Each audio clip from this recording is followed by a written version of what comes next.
everyone, and welcome to Call Your Hits, a Storm Riders Airsoft podcast.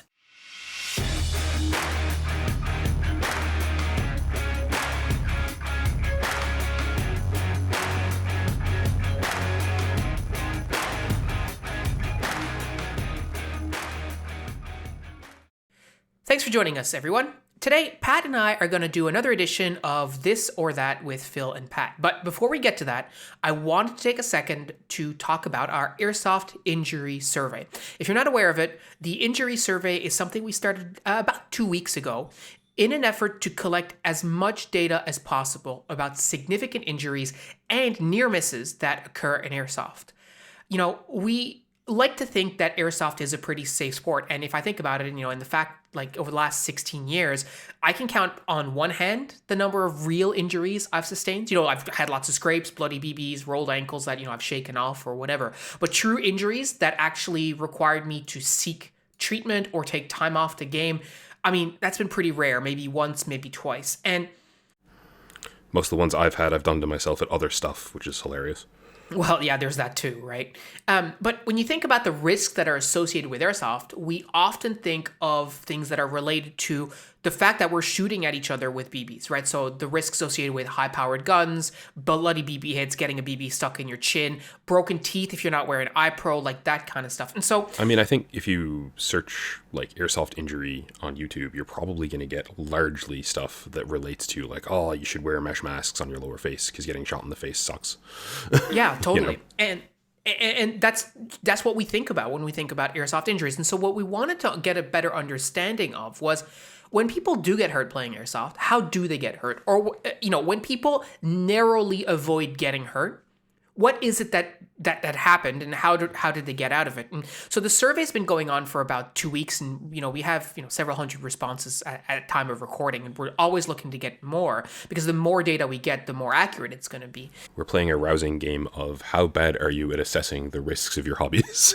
Well, yeah, and I think it's important for people to, especially for airsofters, to really understand like what are the actual risks that are involved in playing Airsoft, and what does it look like to, try and mitigate those risks? So we often think about, wearing face pro because, getting shot in the face hurts or losing teeth is expensive. How often does stuff like that happen, or how often is it prevented by wearing PPE versus how often does it happen that people hurt themselves doing other things like tripping and falling on the field and breaking bones, or, impaling themselves on a rebar at the field they play at? And not that I'm suggesting that any of that has been reflected in the survey so far, but those are the kinds of things that we're trying to get a picture of, because they really inform how safely you want to really proceed on the field, right? We hope those are some real outliers.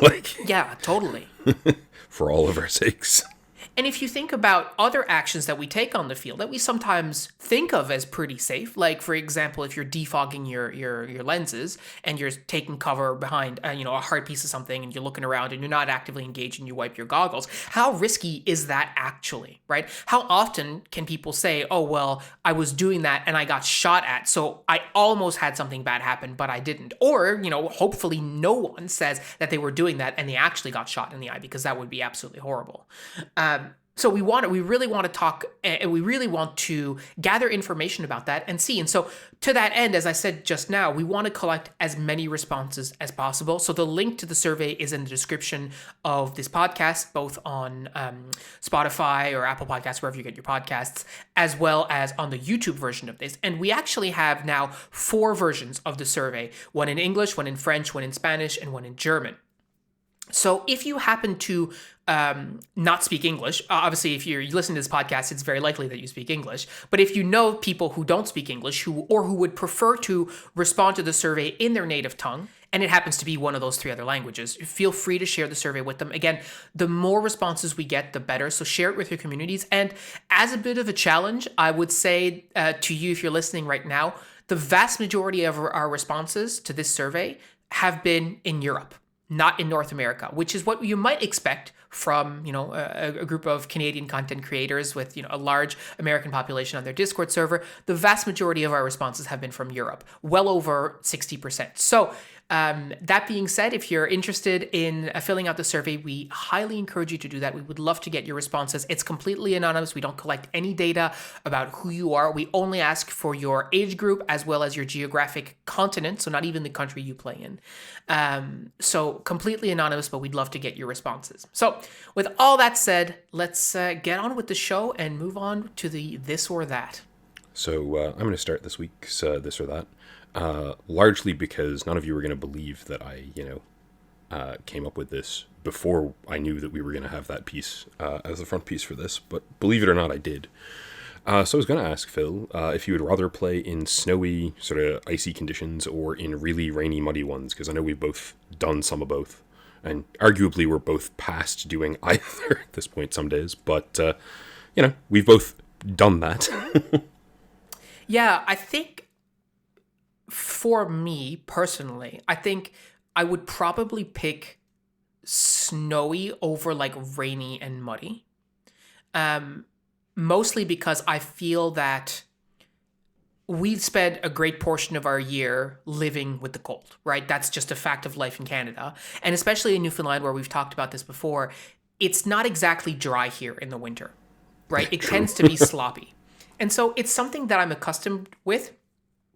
And consequently, I have a fair amount of gear that is dedicated to keeping me warm and comfortable in cold conditions. We have snowshoes that help us get around, all this kind of stuff. And I feel that when you play in muddy and rainy conditions, you really just get soaked, right? And it doesn't matter if you've got waterproof boots.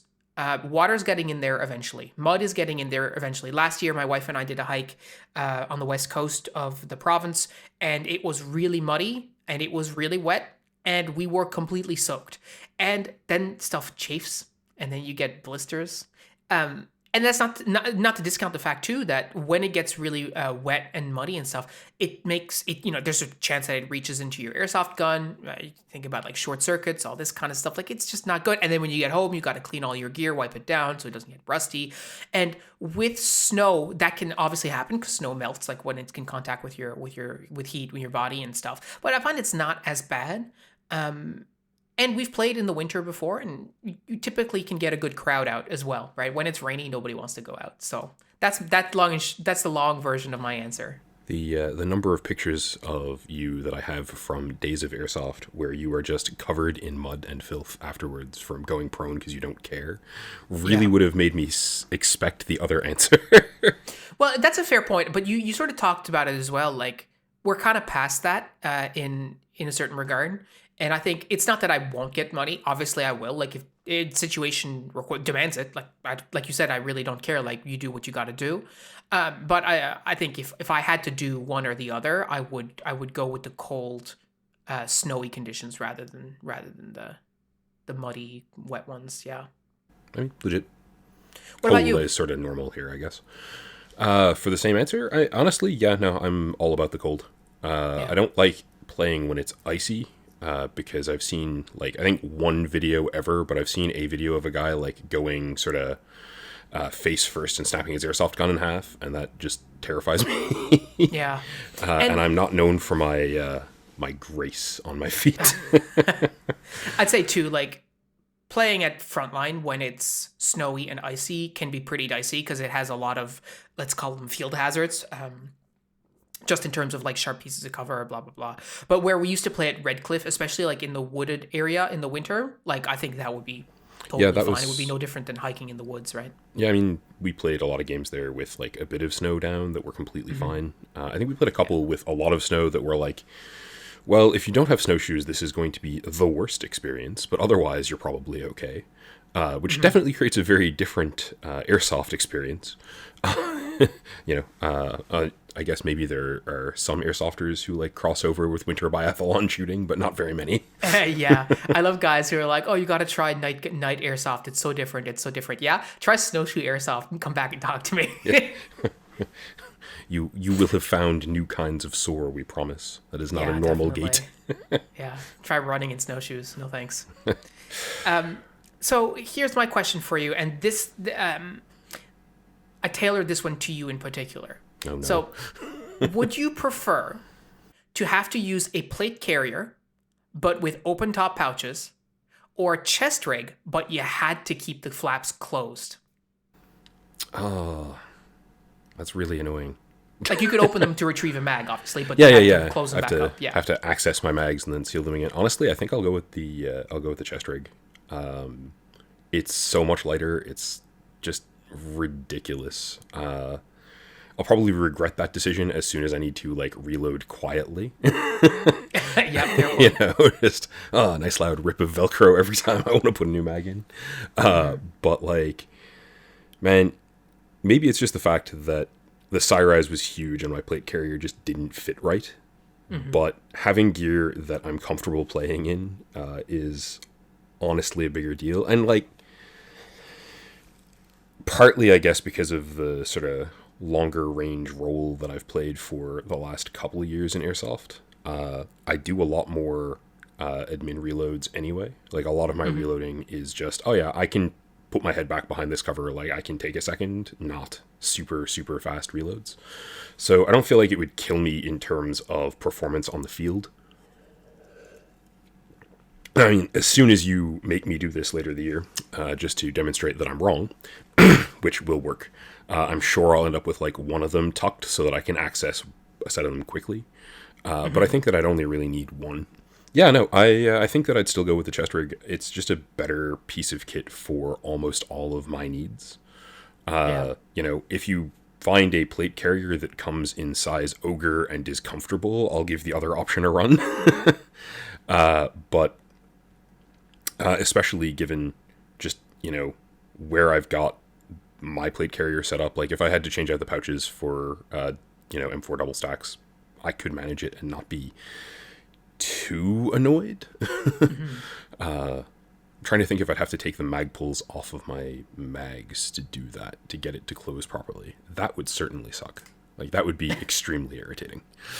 But, you know, I think most of the rest is manageable. Like, I've played games with the Garand and reloaded the Garand, and like, I've done that with the Garand mags in my pockets, and I mean, they're not particularly ergonomic mags. They're not particularly easy to get in and out of places in general.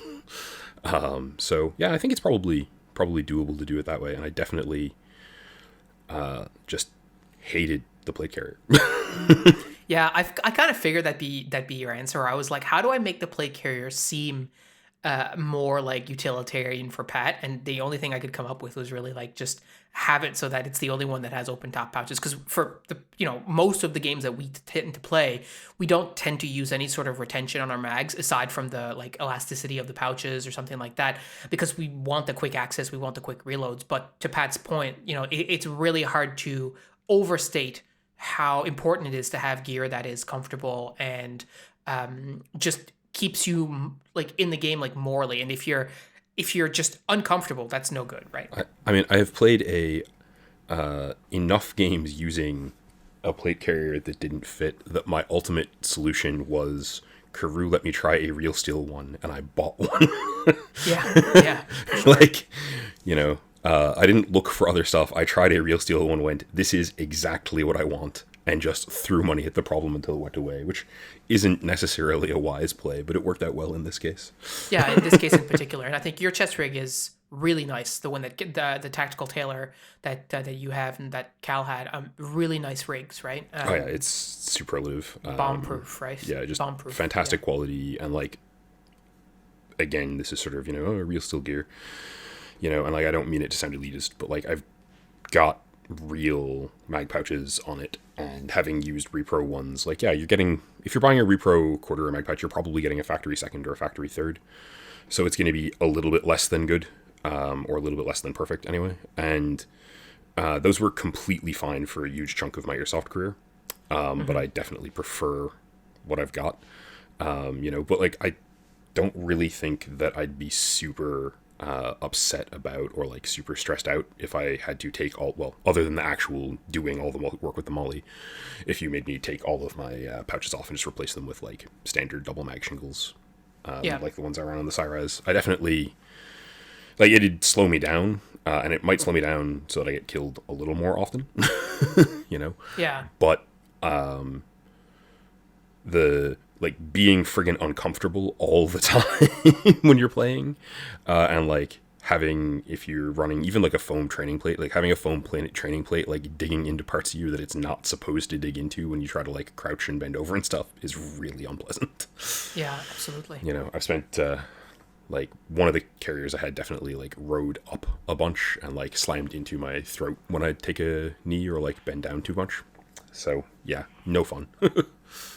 It's just a final thought on that one. I think I'd actually run a belt with like double M4 mag pouches on it before I'd run a plate carrier again. Like, I'd actually pull the Johnny. You could also, supplement your chest rig with that, right? So have your belt and have a couple mags in there, and then your chest rig that you reload your belt from or whatever. Yeah, right? I mean, I have single mag pouches that are just, tacos on my belt that I use. So, like, yeah, that'd be actually probably more serviceable than the chest rig or the plate carrier would be. Yeah, it's legit. Oh, God. So, John and I are perpetually trying to get you to join us in Mad Kitland, as you're aware, so historical Kitland. So, real talk, are we closer to convincing you to do some sort of World War II kit with us that like matches to one of the ones John's done, or the one I've done, or one of the ones I'd like to do, or to talking you into buying a FAMAS and doing the French Foreign Legion thing? Oh my god! Airsoft is cosplay, kids. I mean, it's such an easy answer. All you need to do is go and look at my like eBay search history, and what you'll see in it most of the time is CCE camo lookups, right? And CCE camo is the French like woodland camo, right? Which is the same camo that the Légion étrangère wears, the French Foreign Legion. So yeah, no, I have absolutely not excluded the possibility of doing a French Foreign Legion kit at all. Obviously, it would have to be pretty much, at this point, if it was going to use a FAMAS, it would have to be historical. Not very old, but certainly historical, because most of the French Foreign Legion, as far as I understand, most of the French military has transitioned away from the FAMAS and is now using the 416, especially in their actual combat arms. Oh God, am I going to be able to convince you to buy a 416? Well, I mean, it would go really well with the whole French Foreign Legion kit, right? So if you look at their whole gear profile, which is called like the Félin system, like their helmets and their vests and all this kind of stuff, it's all Stanag, NATO, and it's all 416s. But the 416 that they use has like that really chunky stock. I don't know if you know what I'm talking about, the one that's almost like diamond shaped on the back, which I'm not fussy about. Yeah, it's the pre-A5 stock. It's the same one that's on the IAR that I've replaced because it's enormous. And like, if I were firing real bullets, I'd probably appreciate the buffer on the recoil, but I'm not. Yeah, that's what I was going to say. Like, I mean, if real steel shooting, maybe, I don't know anything about real steel shooting, but I know for Airsoft that would not be my preference. And they're not using like crane stocks or like the Magpul MOE stocks that we're using, obviously. So they're really either using that, and they still use the FAMAS as part of their training, but I don't think it's used in their actual combat units at this time. Anyways, the point is, to answer your question, I'm definitely more interested in doing that. I think the French Foreign Legion is just, they're a very cool unit with a really cool history. There's a lot to know about them. They've been around for hundreds of years.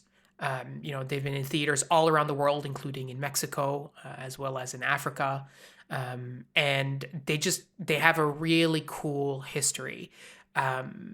For those who are listening who might not know a whole lot about the French Foreign Legion, essentially the way that it works is that anyone from any country, anywhere, can apply to join the Legion. And when you do, if you're not French speaking, they teach you French. They have an amazing language program where you learn very useful basic French, because everything is done in French in a very short amount of time. Like, I think like within 6 weeks, like you've learned I don't know, like a handful of sentences and things that you can actually use. Immersive environments are pretty good for that too, so.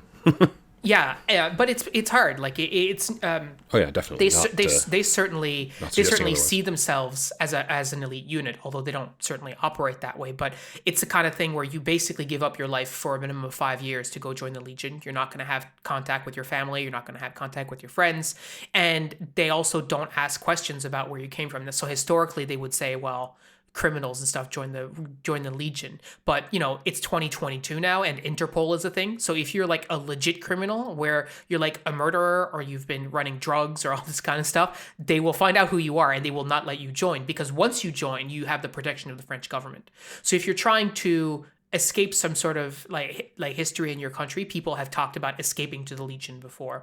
In reality, now many people come from all around the world, but also you have a lot of French people who join because they're interested in joining the Legion, or they want to, no questions asked. And so they pretend to be from different countries where they happen to speak French. So there's a lot of Legionnaires who are actually French, but they join and they say they're from Montreal, Canada, for example.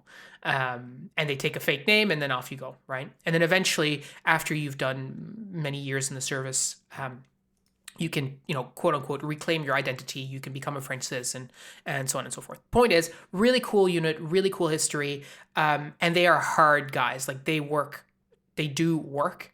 And anyways, I think they're just really cool. So I would absolutely do that before I did some sort of historical. They're very interesting. We're a history podcast now, guys. So buckle up. Welcome to Forgotten Weapons. Yeah, right. I mean, I pretty much knew the answer there because you've been a nerd for them for, I don't know, as long as I've known you. Yeah. Pretty much. But I figured it would be a cool thing for you to talk about. And, I know peer pressure from John and I is worth something. Yeah, no, for sure. Yeah. Actually met a Legionnaire once at our martial arts dojo years and years and years ago when we were doing kendo. He was a guy, I think he was from Algeria, actually, originally. Anyways, and how he ended up in Newfoundland, I mean, I don't know. I didn't know he was a Legionnaire, but I remember the guy from Algeria. Yeah, because we live in Newfoundland. Well, the reason that I know he was a Legionnaire is because when we went to the change room or whatever, he had a towel and it had the Legion's symbol on it, which is like a globe with the flame and stuff. Okay. And I was like, that's sort of a weird thing. And then like he took his shirt off or whatever, and he had lots of Legion tattoos on his like shoulders, and I was like, oh well, that certainly would do it. So we had a just conversation about that, and that was kind of cool because I didn't even know he spoke French at the time until that happened. And oh, that's right. so yeah. So anyways, enough about the French Foreign Legion. Let me ask you a question now, Pat. If you had to choose, would you run only high caps or only low caps? And for clarity, for low caps, I mean like real caps, like 30 rounds. Low caps. Really? Yeah, I mean, the Garand's maxing out at like 48, I think. So that's not hugely more. I mean, it's one of those things where I'd have to pick all of my mags up at the end of the game, every game, no matter the length of the game. And I think it would seriously impact my effectiveness for like some of the longer gameplay modes we've done. Like the answer might change for a milsim. If it was sort of like, oh, I'm going to be running around with this all day. Assuming a milsim would even let you run high caps to begin with. Yeah, fair. That is true. But yeah, no, I hate the rattle. I have had to wind mags by hand in like more recent memory than you have because of the cheap box mag that I've replaced on the Scar with a better one, or not the Scar, sorry, on the 249 with a better one, and the irritation level of having to hand wind a mag is a thing that you're honestly better off forgetting. Like, it's terrible. Yeah, geez, I don't remember the last time I wound a high cap mag, to be honest. Probably would have been your bachelor party, and like honestly, I don't think we'd have known the difference anyway because those guns barely worked. yeah, that was certainly something. I can literally throw BBs further than this. Yeah, but that was some winter airsoft too at the time. Yeah. That was in March, so it was not a warm day. Yeah, no, that was ankle deep in snow anyway. Wasn't like waist deep, which we've done. Ugh. But still pretty bad. But yeah, I as much as I like having enough ammunition, Having to reload every 30 shots is genuinely less irritating, and like at least I can just stuff mags in a backpack if I'm camping down somewhere and be like, I have 40 real caps, yeah. Yeah, yeah, it's a fair point. This is a terrible choice, but I'm gonna rock it. I mean, I'm curious, what about you? Well, I mean, we all joke about how much I shoot. I think I'm with you on the rattling and the hand winding. Like that does not appeal to me. However, I think part of the reason that I mean, I did have real caps for a while, and I did consider real capping some of my mid caps. Part of the reason that I didn't do that though is because it's really such a disadvantage. Like I'm spending a lot of time shooting because that's, in my opinion, how you actually win airsoft, by shooting and shooting a lot and gaining the initiative. More BBs and that way, maneuvering on the please. field. Exactly, right? Yep, And totally. so consequently, you need to be able to shoot. And if you're limited to 30 rounds and your opponents are limited to, infinite ammo in comparison, Yep. that really is a huge drawback. So as much as I would like to say I would use low caps for the games that we play at frontline, especially because the sneaking aspect of the rattling around is not that big, right? We don't spend a whole lot of Yeah, time that's sneaking true. around. I would probably have to go high caps. And in between games, like you can play the Maraca line. Yeah, but there's lots of opportunity in the firefights that we do to wind and all this kind. So I'd have to go high caps. I wouldn't like it, but I think that's probably where where I'd end up. There will be suffering, but hey, at least it'll sort of work out. Yeah. Yeah, On legit. the flip side, I mean, using low caps may be how I cure myself of shooting quite that much. But perhaps the solution is somewhere in the middle where I just have 60 rounds in a mag instead of like 150, right? Or whatever. I mean, I think at the end of the day, what works works. Like you're not overshooting people. That's not a complaint people have. That's true. Yeah. Like you're just very aggressive with the suppressing fire. I think is really most of where that comes from, and honestly, that's a good thing. Like my takeaway is honestly that I need to up my fire volume. You might need to lower yours a little. Maybe there's probably a happy medium between us somewhere. Yeah, But, for sure. you know, And I think too, we've talked about it before. I think a lot of my like shooting muscle memory over the last like 3 years has been driven by underperformance on my airsoft guns in a variety of different ways. The the GNP mots that I had before, like it wasn't really great just from the air seal perspective and like the hop up and stuff that we were dealing with. And then the Mark 18 before that, the problem there was just the barrel was really short and I wasn't getting the kind of accuracy that I was really looking for. So as a consequence, I've really built up this muscle memory of shooting a lot because, you miss 100% of the shots you don't take, right? So just cranking that trigger to get as many BBs on target as possible and hopefully get a hit. I'm really hoping that by transitioning to the new rifle that, we've built, it's going to get me to a point where I don't need to take as many shots and I can sort of rebuild a more appropriate memory of, instead of firing 7 or 8 shots every time I need to take a shot, I'm taking 2 or 3, right? yeah, I think that'll work out. I'm pretty optimistic. Yeah. But yeah, no, that's a sensible approach to it. It turns out we want mid caps. Hey, Yeah. surprise. So, gonna look at sort of a sillier question here. So, if you have to dedicate weight in your kit to something that I know you don't think is particularly useful in airsoft, if I were trying to convince you, would you pick a Claymore mine or a knife? And I don't mean like a training knife. I mean like just having a knife on you because we do play in the woods much. Spoken like the lunatic who carries a knife. And yeah, not a real Claymore mine. Not a real Claymore mine, like an airsoft Claymore mine. Not a real Claymore mine. That's cruel. Yeah. Well, to be honest, thinking about it, I may actually go for the Claymore. I know that the knife is handy. It's a handy tool to have, no question, especially, again, given how much time we spend outdoors just by virtue of where we live. having a knife is a great tool. And to anyone who's listening, if you don't have a knife or some sort of multi-tool on your kit or in your kit, so even in your bag or something, it's certainly something you should consider. I think we've talked about that before. It doesn't have to be like a $600 solution. Like, Yeah, it really doesn't. something that's largely inexpensive will go a long way. But I think I would probably go with the Claymore because of the same sort of logic that the airsoft grenades bring to the table, which is it does something that nothing else on your kit can really do, right? So if you have a Claymore, not that I've ever used any sort of airsoft landmine, although now I think about it, it might be a pretty cool idea.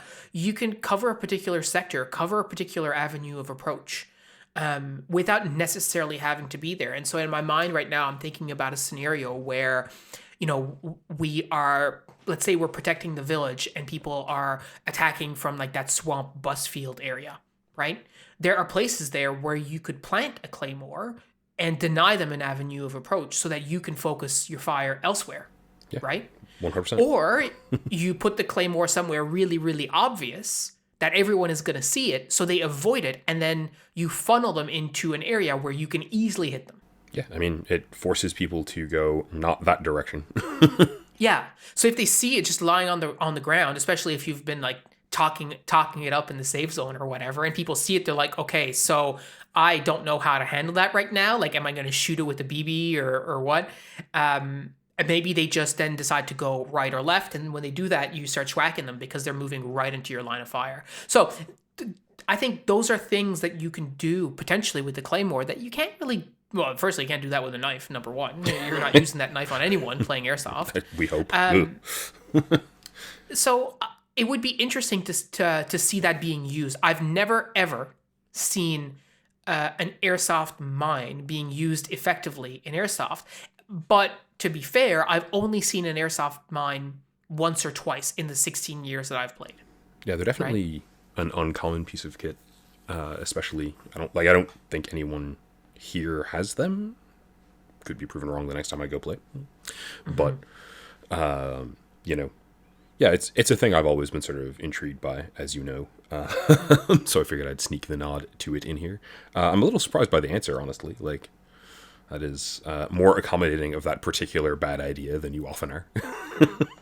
Well, I think you have to think about it pragmatically, right? And force multipliers and things that allow you to do things on the field that no other piece of kit enables you to do, or you can't replicate in another way. Especially stuff if it impacts other people's psychology, like how they behave. That can be really, really interesting. I'm not nowhere in that did I say it would be very effective, or do I expect it to be extremely effective. I think it would be extremely, extremely situational. Unlike an airsoft grenade, which is basically universally useful. Yeah, and I mean, it's worth noting also that a lot of the stuff that you could do with the Claymore, unless you're buying one of the fairly expensive ones that actually has a remote with a clacker,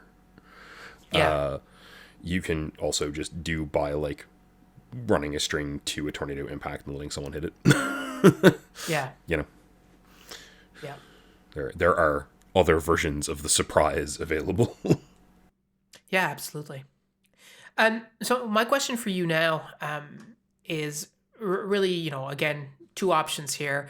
Would you prefer to play on a huge field with no option for any CQC, focused entirely on like woodland movement, woodland engagements, or a tiny field that is basically CQC only?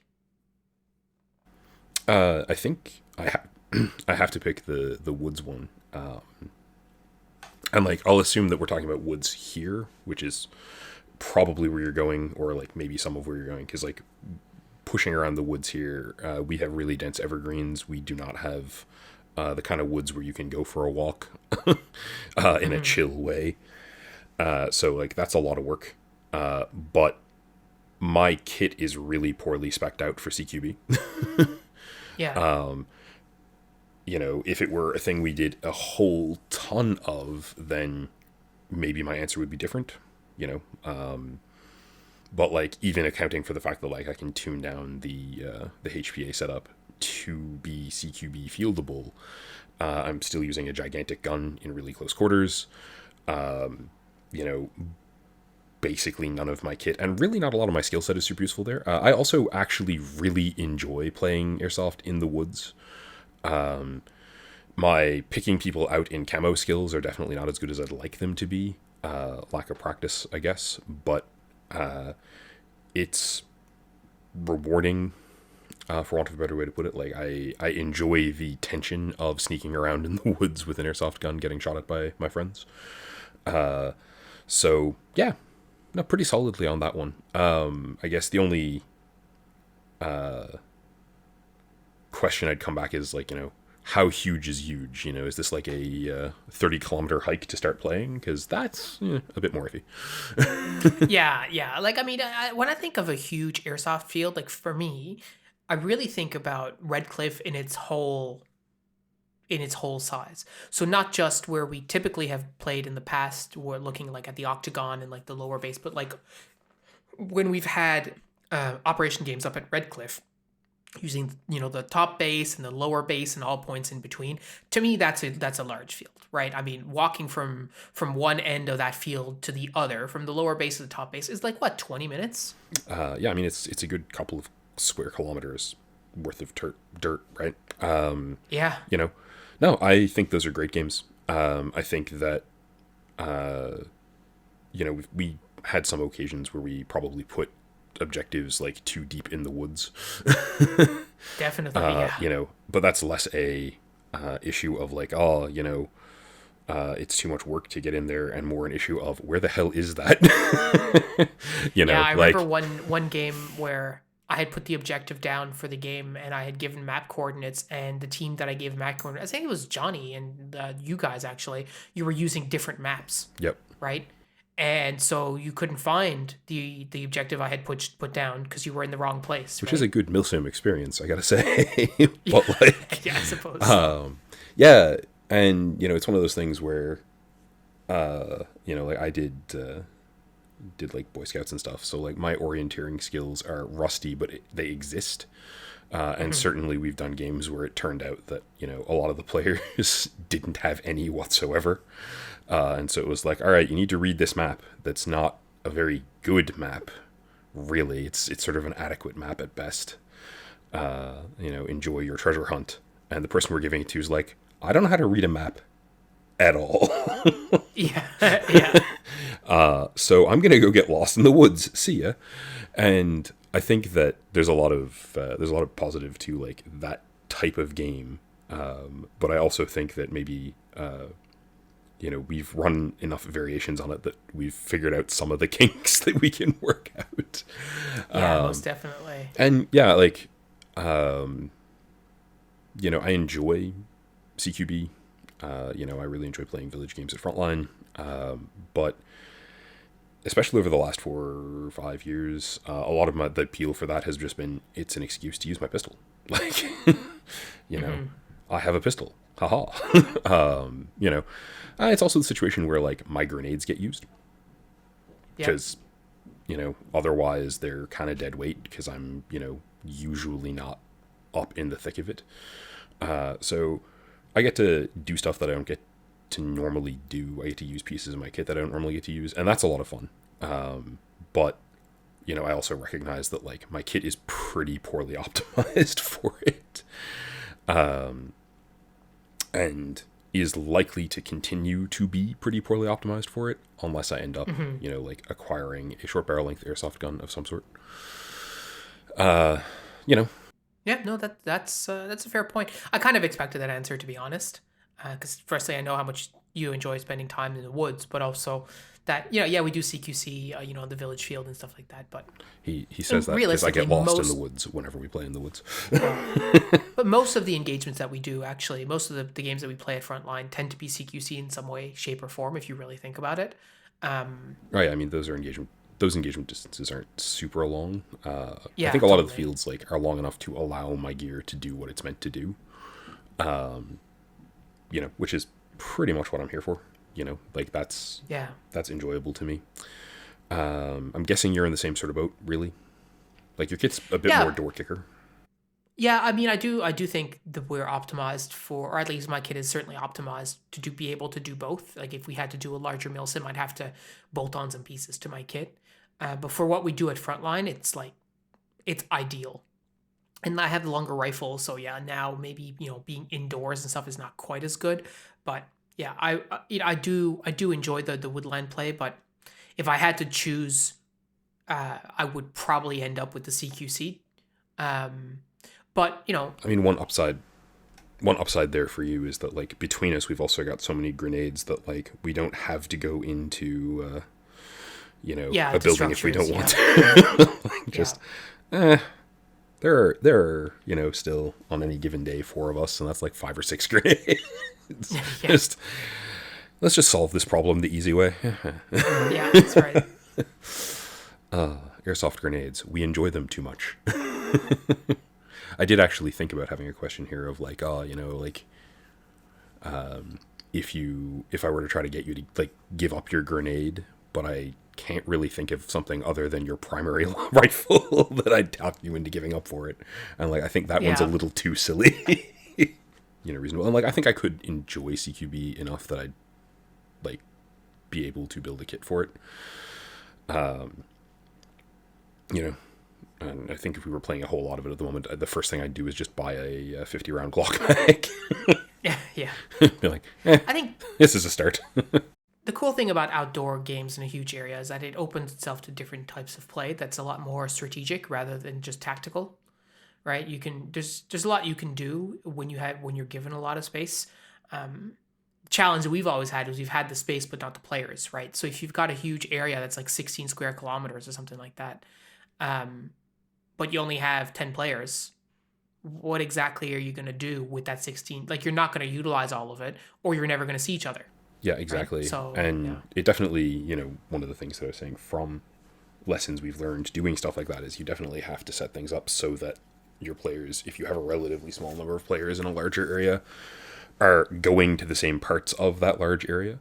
But speaking as a player in that environment, even knowing the person running the game is doing that, I'm still like, oh yeah, well, like we have to go over there, and I don't know where the other team is, so I'm gonna sneak around and be quiet and probably, get a nice little adrenaline rush when someone shoots a BB at my head. yeah, So it delivers a lot of what I'm here for, in that regard, and like playing it as like the leader of one of the forces, which is a thing I've done once or twice. Leans into some of my other hobbies well. But like running a like 20 guys in groups of 4 from the middle of nowhere and trying to like figure out where they are based on bad radio descriptions is not a skill I possess, but it's really fun and interesting. yeah, yeah. Like it is enjoyable. So I guess kind of pulling from that. And this isn't one I'd pre-prepared, but I think it's a cool question, so I'm going to ask it anyway. So if you had the choice between playing like a large field with a mixture of like sort of prep environments, so like a couple of village-esque setups and on a larger area that you could sort of maneuver around and be more strategic in, or doing like airsoft, because I know this is a thing from watching people's videos, like airsoft rented out like on a boat or in like an abandoned school structure or something. Which would you pick? I think I would pick the larger area with like prepared areas and stuff. I do think there's a lot of cool factor to being able to use a real quote unquote like area of operation, like hospital or an abandoned jail or a boat or something like that. I think all that is really cool, but I also feel like those kinds of environment probably get pretty stale pretty quickly. And the reason I think is because these structures are not meant for play. They're just meant for to be a structure, or they were a structure, right? To serve a particular purpose. So if you think about like playing airsoft in like a shopping mall or an abandoned shopping mall or whatever, the purpose of that shopping mall wasn't to be an airsoft field. It was to be a shopping mall. And so consequently, you end up in an environment where real world police forces, for example, may operate. And that is highly dangerous, right? If you think about like SWAT teams and stuff, like Oh they yeah. train, they do entry training all the time because you don't want to fight inside structures. It's just not really great. It's not conducive to staying alive. Yeah, you're giving yourself a And very hard job. totally. And so airsofters, I think, and we've all been there. I mean, I certainly have. I'm like daydreaming about playing in like an old abandoned building or hospital, or like there's an abandoned hospital downtown St. John's. I'd be like, man, it'd be so cool to play airsoft in there. Hell yes.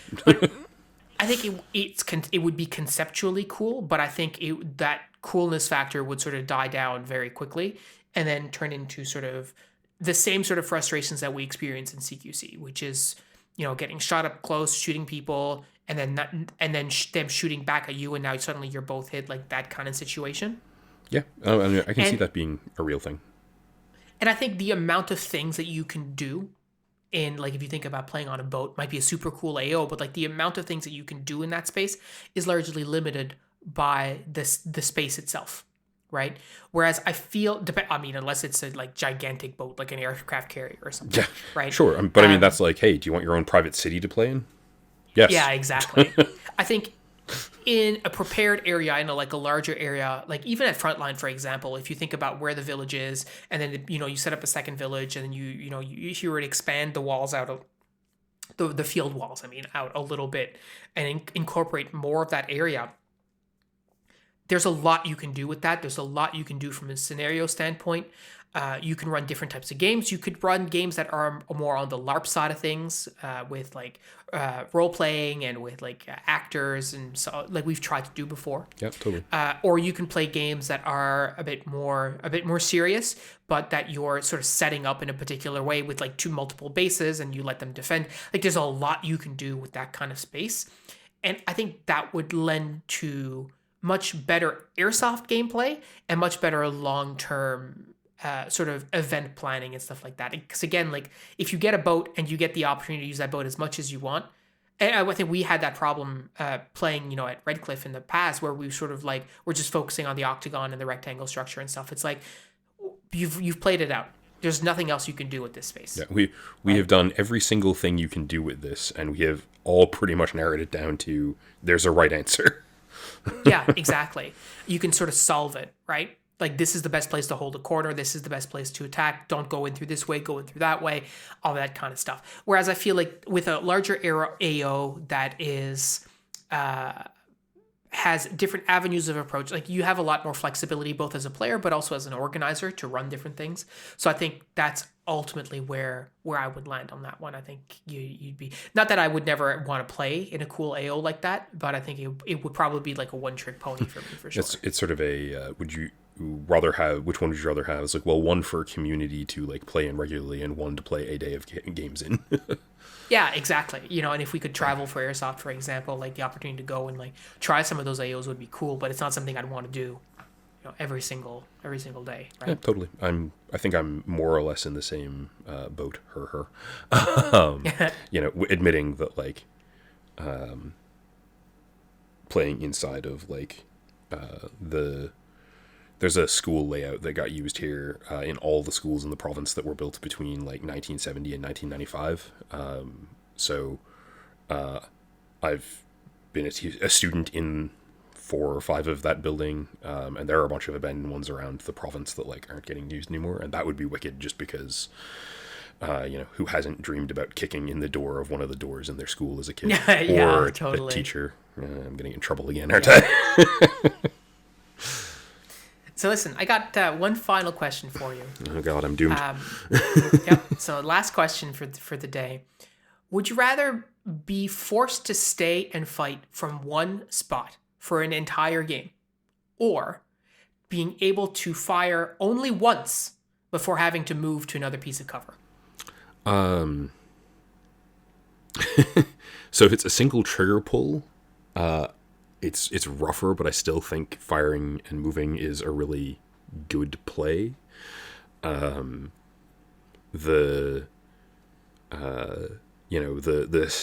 sitting in one place thing. I mean, I've done a lot of it because A lot of our games end up in a we're going to put Pat up high because he's got a rifle that can do that, and let's work around that as sort of a base to move out from.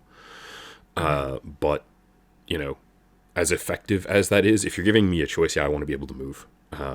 You know, like I take a enormous amount of fire in a lot of those spots. I'm like, I don't care. You know, Yeah. it is fun listening to the hundreds of rounds ping off of the outside of the structure that I'm in or whatever. But, you know, shoot move is pretty much the basic language of the game. You know, if I can shoot like 3 or 4 shots and then go, then I'm completely sold. Because that's basically how I play anyway. Yeah, and I mean, I know this is sort of, in some ways, like a trick question, because I can be too static. Because I'm like, well, you know, I can do the thing from here.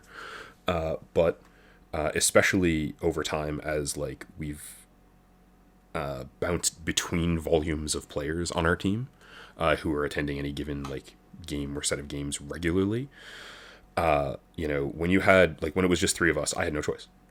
Right? Like, 3 guys, yeah, you're moving, because you cannot stay still. You know, and is it like, you know, 3 guys and then like 4 other guys on our team? Sure, I still can't stay still, right?